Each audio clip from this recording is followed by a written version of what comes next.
Hello students, आज की इस वीडियो में हम डिस्कस करेंगे error and deviation.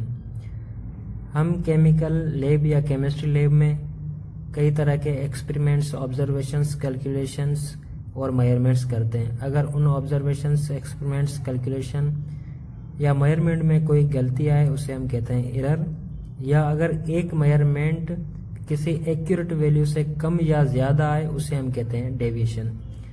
Error and deviation is caused by defect in the instrument, lack in handling the apparatus or improper functioning of the instrument etc.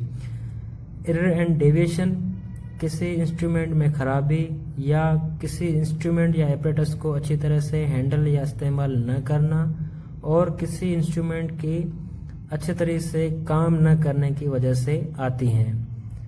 Error के दो अक़साम हैं, एक सिस्टमिक एरर जिसे हम डिटरमिनेट एरर कहते हैं और दूसरा हमारे पास है रैंडम एरर जिसे हम इनडिटरमिनेट एरर भी कहते हैं।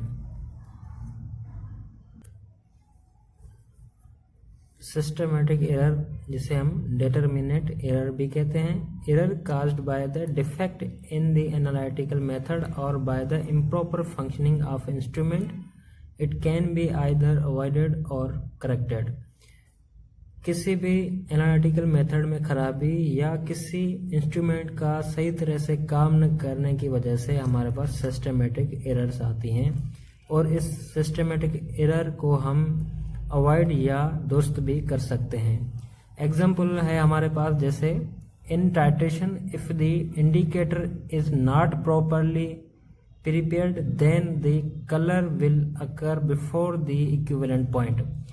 अगर हम कोई टाइट्रेशन करते हैं एसिड बेस या कोई भी टाइट्रेशन करते हैं, अगर उसमें हम इंडिकेटर डालते हैं, अगर वो इंडिकेटर हमारे पास अच्छी तरीके से न बना होगा तो हमारे पास जो है इक्विवेलेंट पॉइंट से पहले ही वो सॉल्यूशन कलर शो करेगी।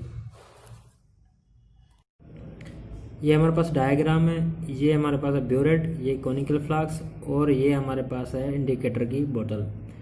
अगर ब्यूरेट और कोनिकल फ्लास्क हमारे पास अच्छी तरह से वॉश नहीं होंगे तो भी हमारे पास सिस्टमेटिक एरर आएगा। अब इस ब्यूरेट में होता है टाइट्रेंट और इस कोनिकल फ्लास्क में होता है टाइट्रेंट सॉल्यूशन। तो हम इस बोतल से, ये हमारे पास इंडिकेटर की बोतल है, इस बोतल से 2 ड्रॉप इस कोनिकल फ्लास्क में ऐड करेंगे और उसके बाद हम क्या करेंगे, इस ब्यूरेट से ड्रॉप बाय ड्रॉप हम जो हमारे पास टाइट्रेंट है सॉल्यूशन वो इसमें ड्रॉप बाय ड्रॉप ऐड करेंगे।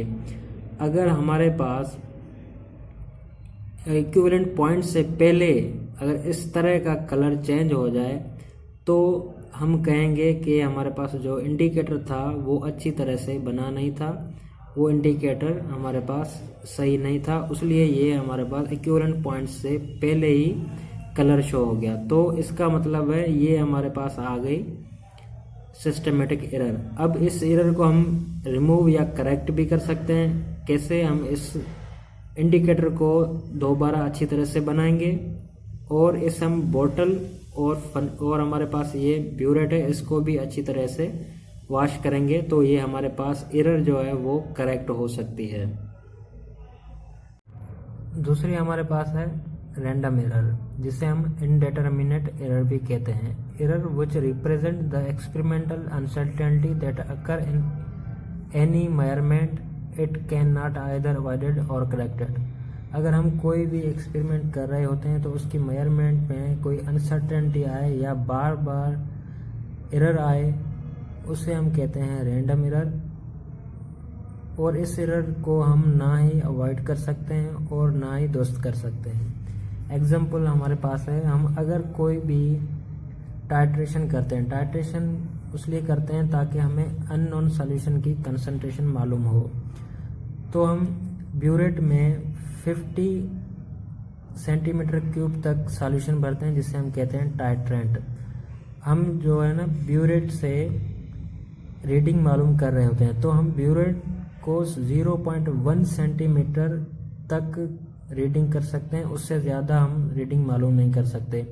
तो वो इससे ज़्यादा जो हमारे पास अनसर्टेनिटी है वो हमारे मेजरमेंट में बार बार आती रहेगी, तो उससे हम रिमूव या करेक्ट नहीं कर सकते। ये है हमारे पास ब्यूरेट।